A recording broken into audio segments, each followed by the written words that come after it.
Okay, welcome.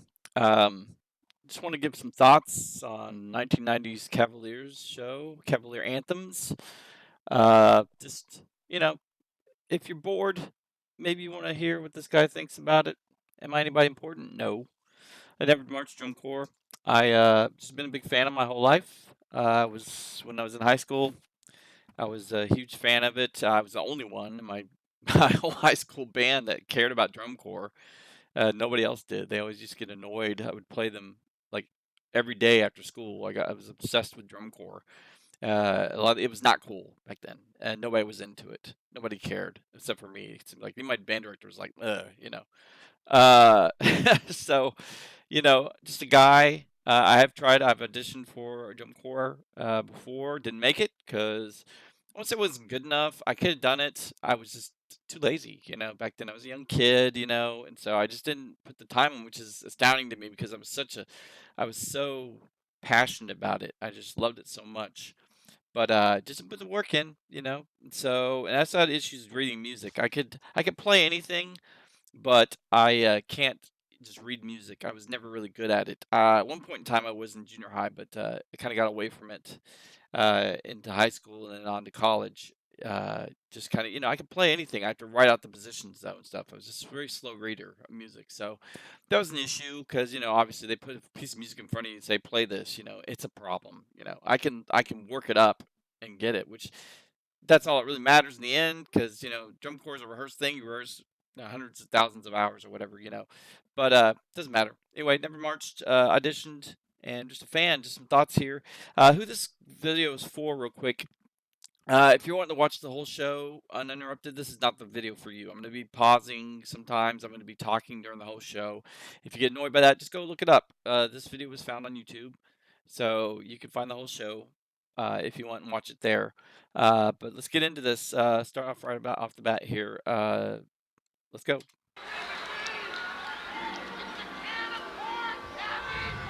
Okay, right away there. It's a can of corn cavies. I get a lot of questions about that. People like, what does that mean? Okay, so that year, that season, on the food truck, there was a can that was it was a can of food where the label had fallen off, and so nobody knew what was inside the can. It was a mystery, all season. And apparently, the staff decided right before finals to open the can, see what was in it. It was a can of corn, hence it's a can of corn cavies. Is that accurate? I don't know. I got off the internet. Who knows? Maybe it's true. That makes the most sense to me. Why would you yell, it's a can of corn cavies? Makes no sense. That stumped me for years. I was like, why did he yell, it's a can of corn cavies? It makes no sense. I was like, is that an expression I'm not aware of? It's a can of corn, guys. Who knows? But anyway, let's move on here. By the way, this design, drill design by the great Steve Brubaker, one of the greatest drill designers in the activity ever, in my opinion. So Michael Gaines kind of take over that mantle, recently. I think I believe Michael Gaines is probably the greatest drill designer that we've ever seen in drum corps. No offense to George Zingali. I know he's a legend and everything. Just different styles. I just prefer his style. Let's put it that way. But this is a Brubaker drill design, which is amazing, really great. So let's get into it. Stop pausing. Right away, you see the circle. It's very nice, pretty visual picture. You get the vocalization from the core proper. No amplification required, which is nice. And we're going to set up here into this turnaround crescendo, which at the time just blew our minds. It was amazing.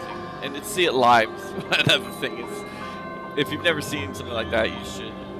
Well, you can't anymore because there's no cheap bugles, but I mean, yeah, it is what it is. Here we go.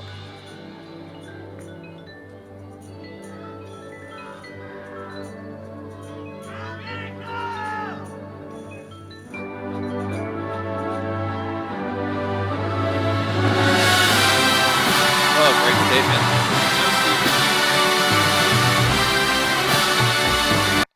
Okay, notice the unison flag work going on up here at the top.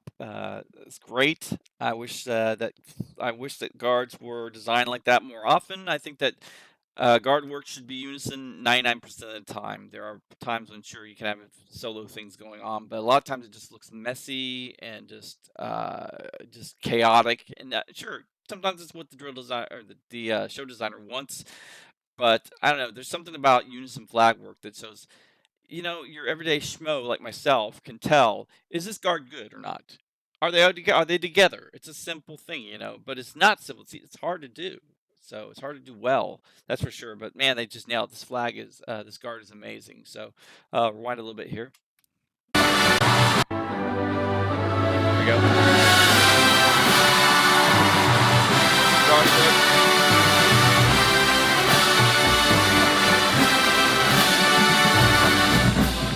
Natural progression into the triangle form here. Kind of cut away there, but again, great Brubaker drill there. Oh, I love that. Love that bass roll right there. Amazing.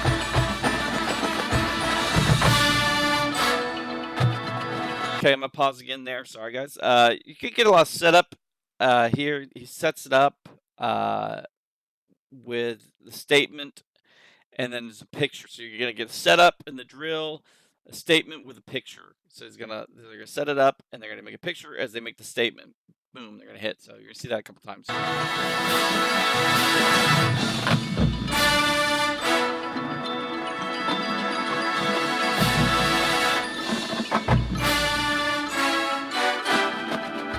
Set up here. Set up. Statement right here, right there. It's a cut away, but yeah, it's great.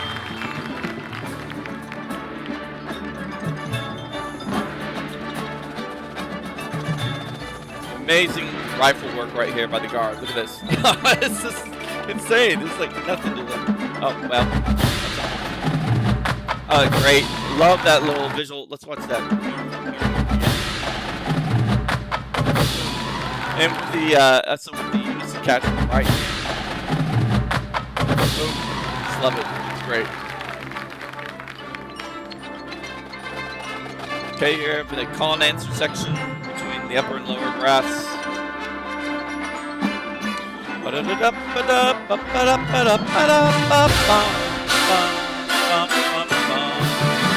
I'm trying to sing. It's hard.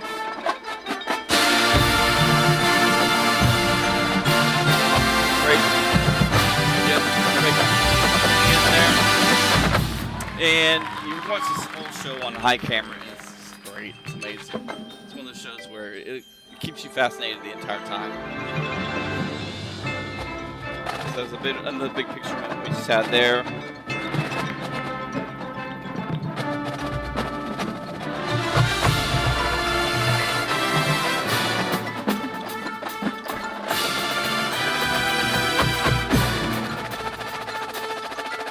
Okay. As a non-percussion person, that roll right there, I just love it. Again.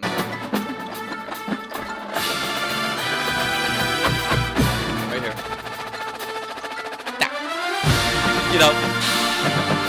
Hey, this percussion's good. I don't know much about percussion, but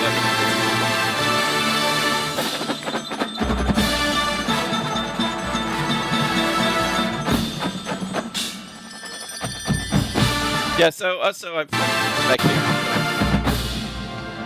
Perfect. There's a perfect marriage between the audio and visual. You're seeing what you're hearing right here. Here's some insane guard visualizations right here. The work right there with toss, not toss, the leap and the kick there. Look at that. As they're doing work, this is nuts. Nice block there. Nice little visuals there on the slap on the side. Great. Right. Finishing in the fish picture. Again, with that unison guard going along the top there. Great, good stuff, good stuff. So now we head into the second piece, which opens with the Doxology.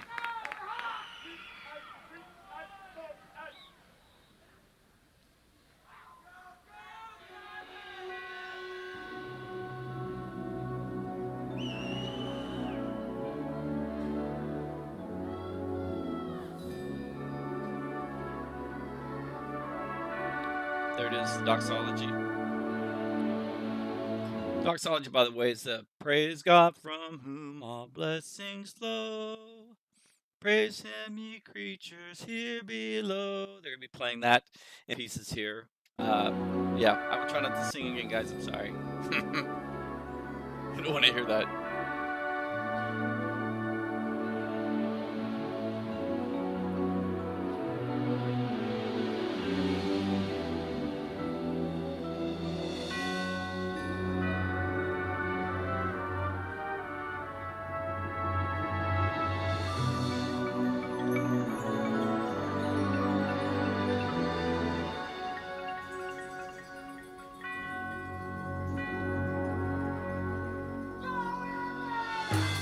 Okay, that guy's the real hero right there. The guy who just screamed, "Go, Aaron!" Yeah, I'm sure everybody around him just gave him a dirty look. Shut up. Passing the melody around.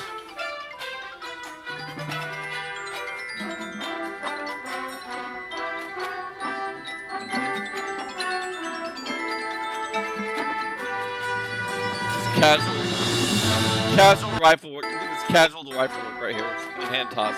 No big deal. No big deal.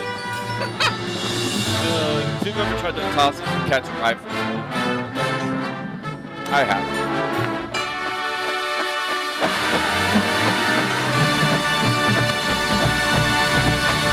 Nice big picture moment there again. Setting up for the percussion picture here. Okay, right there. That listen to this guy in the front ensemble here.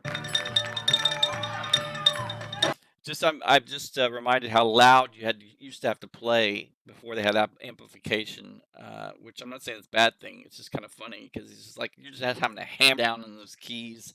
I'm not a percussion guy, like I said, but I've talked to percussion people who've talked about and the differences between like the different heads and the snares, like Kevlar to whatever they're using, prior Mylar, all that stuff. But just a note there. It does. I did notice how loud that is. You can tell he's just pounding on those keys. So the tenors take over the right here. Nice. The snares take over. Nice snare work. A little edge roll. Not edge roll, but edge feeling there. I'm not a percussion guy, guys. Nice. Setting up the big picture here. Movement on the right side. This is kind of a repeat. So this is kind of a repeat of 1989. The year before, they did the same thing here, pretty much. This whole piece is very similar to the previous year.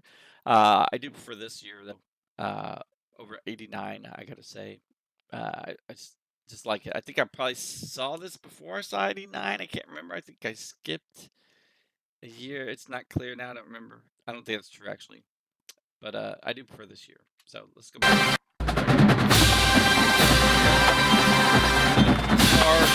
Rotating, get the three circles, the three circles, the guard members here, featuring different equipment on the left side, and you got the rotating star on the right side. It looks like a shuriken to me.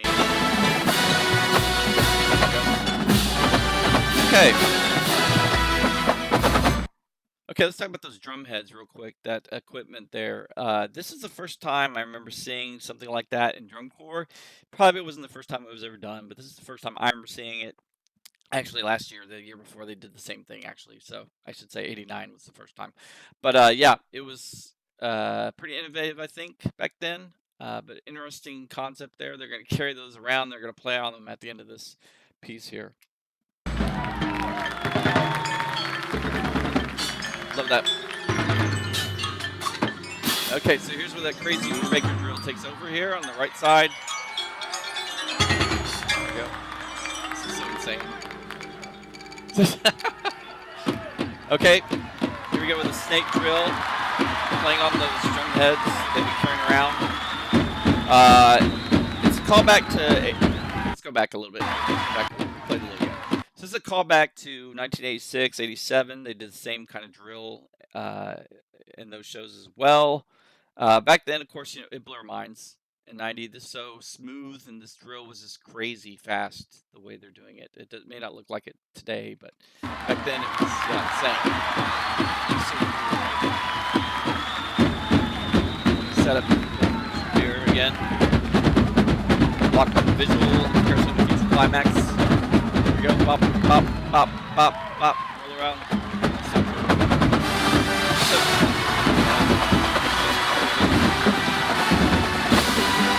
Look at that cracks in the crowd.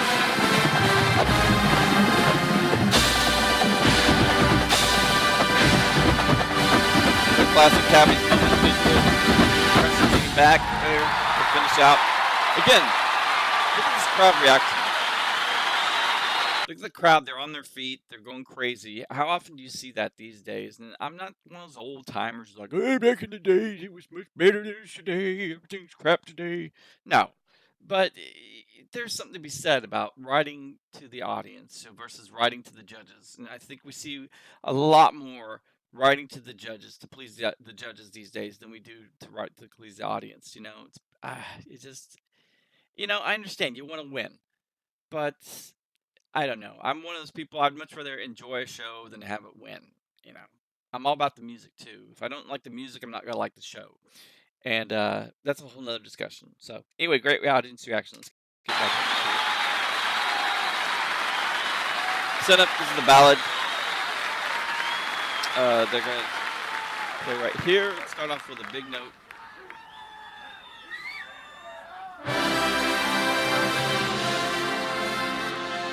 And it's interesting. Ballads used to be my least favorite part of the drum corps show back when I was a kid. I used to be like, I have to get through the ballad, but I've come to appreciate them a lot more. If you've ever tried to play a ballad, you understand that the ballad is most of the time is the most difficult part of the show to play. It's way harder to play softly and well than it is to play loud a lot of times. So yeah, this is a good ballad. I don't mind this ballad. Some ballads I'm like, whatever. This one's pretty good. You get the rotating circles there, and then you have the core here repeating the melody that was just played by the soloist there.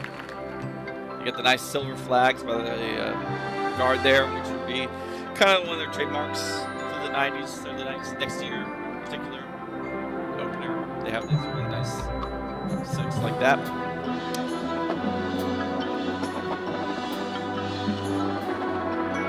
Right here, listen. That riff right there. I don't know why, but that riff, this right there. Let's do it again.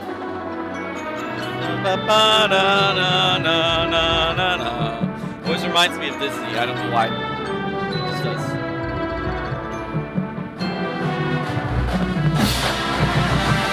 All right, come to the front. Flag work again. Very effective.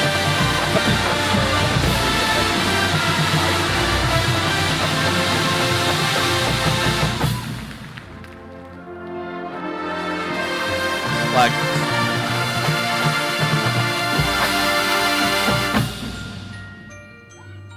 And the guards' uniforms I didn't mention, but they are very nice as well. They complement the corps' uniforms really well.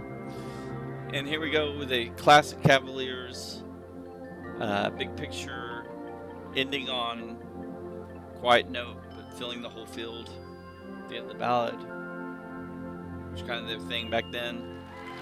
Yep, at least for 90 and 91. They paid homage to that this year, 2023. All right, here we go in the closer. Big finale. Watch this bottom right group over here of horns.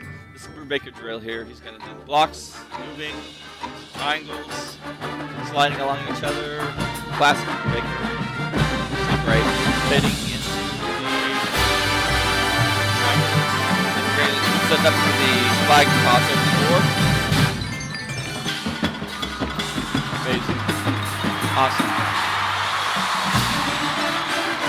And they would do a much bigger version of that the next year, which is really crazy for their closer. They would do the whole core, but get tossed, the flags be tossed over them. But it's a great moment there. Let's go back and watch it again because I'm blabbing.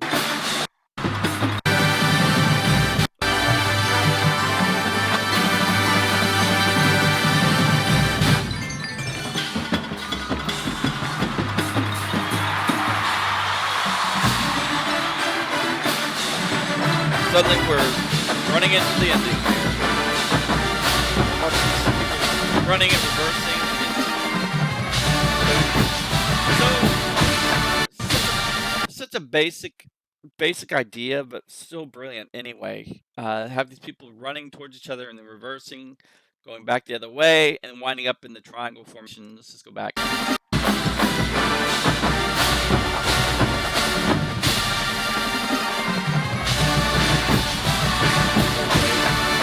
Back then, it just blew our minds.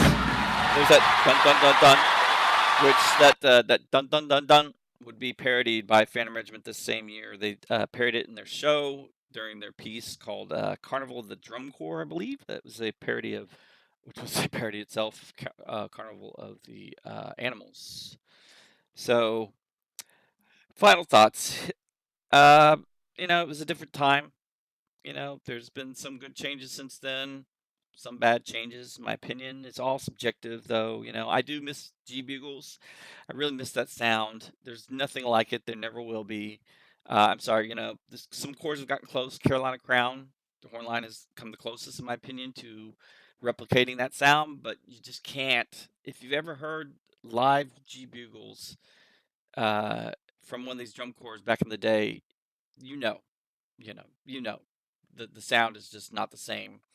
And I understand it's way harder to tune the G bugles than it is the B flat, but the B flat horns. But it was just a different sound. It made it unique. I just miss that. I'm not one of those people though that's like, oh, we should go back to G bugles. I miss them. That's all. I'm fine with the B flat. They're fine. There's some great moments musically. Gotten used to them, but it's not the same. And I can't get that sound back. To hear a core play at max volume on the G Bugles, it's such a pure sound, just not blatty, but so loud, just like filling your ears. You can't describe it. You'd have to hear it. Okay, so there's that. At the time for this 90 Cavaliers, again, they got second place. They got second to Garfield. Garfield Cadets, which I didn't understand at the time. I was a kid, I was in high school. I didn't understand why they lost to Cadets. To me, the Garfield Cadets show was boring when I first watched it. It took me a while. I had to watch it a couple times and actually really got into it, and I love it now. I understand now. Now, that being said, I still prefer this show. I watch this show a lot more than I watched the 90 Garfield show, but I respect that Garfield show. I love it. It's great. I think it's a brilliant show. Another George Zingali drill. Uh, but yeah, at the time I didn't understand it. But that's like I said, drum corps is so subjective. Everybody's got their own opinions about things. Um, but they're a deserved champion. The Garfield Cadets, 1990 Garfield Cadets, well deserved champion that year. I'm fine with them winning. That's pretty much it, guys. Thanks for watching, and I hope you got something out of this.